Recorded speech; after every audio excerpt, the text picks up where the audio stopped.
What makes an artist an artist? Artists are the people who have this little weird idea and they act on it, and they keep acting on it, and regardless of the consequence or the outcome, something amazing unfolds.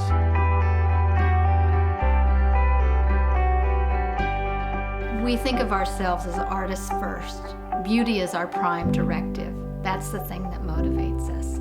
Although, I must say, we're happy that it is co-joined in an environmental effort.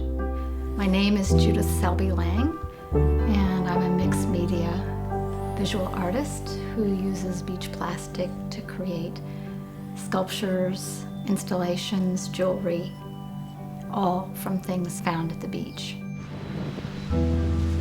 My name's Richard Lang. I've been in the creative life for 40 years, running a gallery, doing this beach plastic project. I'm also a poet and a writer, and I really love the creative life.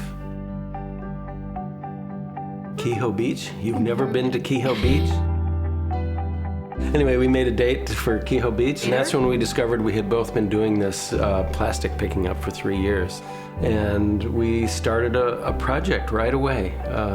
We started collecting just the little caps, because that was a category, easily identifiable. We started picking up those, and we wanted to make a memento of our days. And so why not make a trophy fish?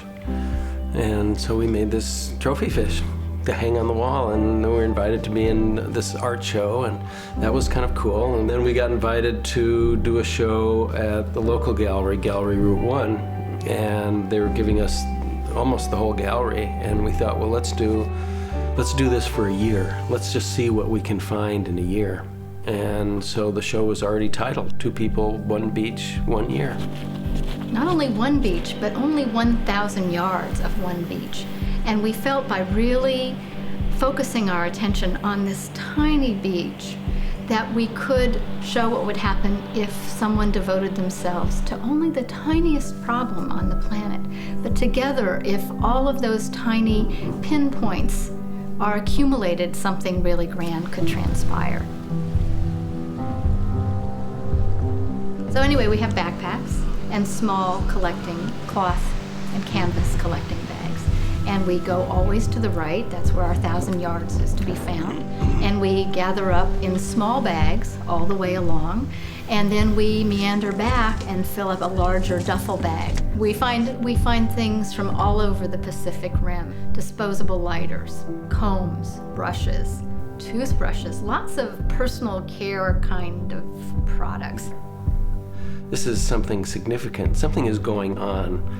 And this is way back at the beginning of this. Something is going on here, and that this one beach can tell the story of the whole planetary mess.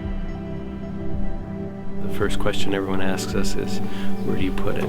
This is where we put it. Cutlery, yellow, turquoise, orange, red, balls, floats, large lids, white caps, blue, oyster trap. It's organized in standard Bauhaus. You know, there's primary colors, there's tertiary colors, there's quaternary colors, and it's organized in that way so that we can find stuff when we're looking for it, when we're making the prints that we do. So when we're commissioned for a project, we have then what we call our inventory. So we have all of the shades of yellow, for example. Each one of these little shards to us represents a brush stroke, and that's exactly how we think of it when we're making our compositions. When we're doing the arranging, we're not thinking about what it is or was, the function it served, purely from the shape and color standpoint. So sort of like the waves washing the stuff in and perhaps washing it out and washing it again. It's somewhat how we do in this camera setup. We arrange the plastic, not without tremendous argument about what goes where, but it's arranged. We take the photograph, and then the plastic all goes back into our inventory. So it's a constant moving of these various items, these paintbrush strokes, as it were, back into the imagery and back out again. We want to entice people with the beauty. We want to ensnare them. The innocent passerby that didn't even know they wanted to wake up in the morning and see art may pass by our windows in SF MoMA.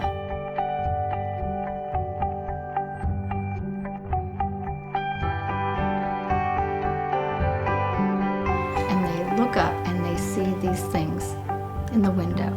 And they're first of all captivated by the imagery. They go, what is that?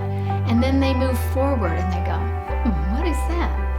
And then they go, oh, what is that? And they step back. And you see this marvelous dance of people moving forward towards the beauty and sort of recoiling back again, going, oh my God.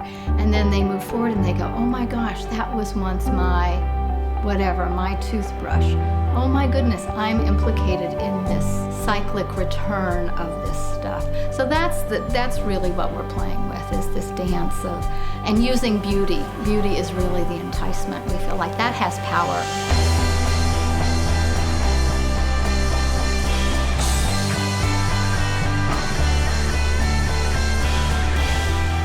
It's really important that you understand that there are really great uses for plastic: eyeglasses, hips, knees, all kinds of medical innovations that never would have happened without plastic, that greatly enhance the human condition.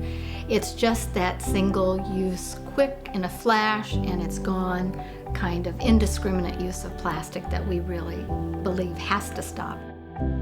Every piece that we do has inherent in it responsibility. Oh, that was mine. I have a choice to make.